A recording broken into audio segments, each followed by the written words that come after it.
I think that many companies who are very concerned about their environmental footprint are doing a lot.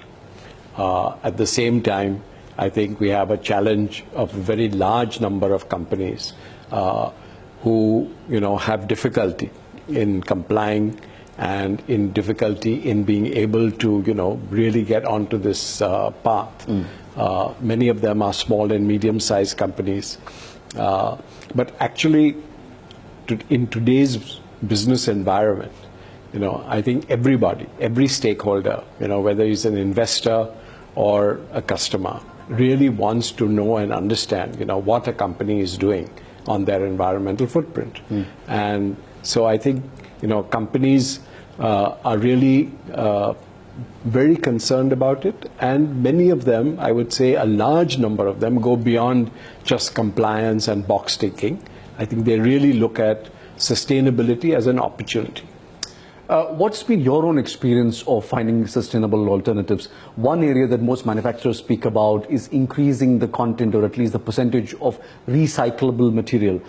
Is that something that you've been working with? Has that worked for you? Yes, I think that's really very important, because all industrial raw materials, either are recyclable and reusable, or they're not.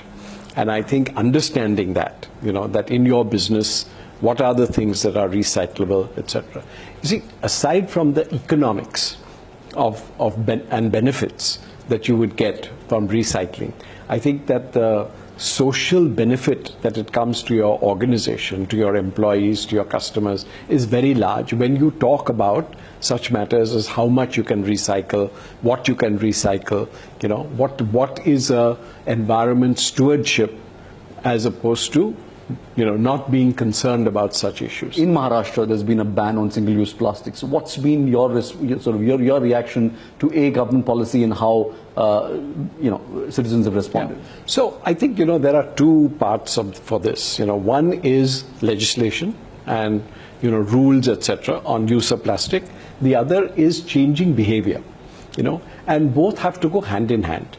It's not enough to just come out with a rule or a law or a regulation about plastic, because it has become so endemic for people, to buy things in a single-use shopping bag and things like that. So how are we going to change behavior?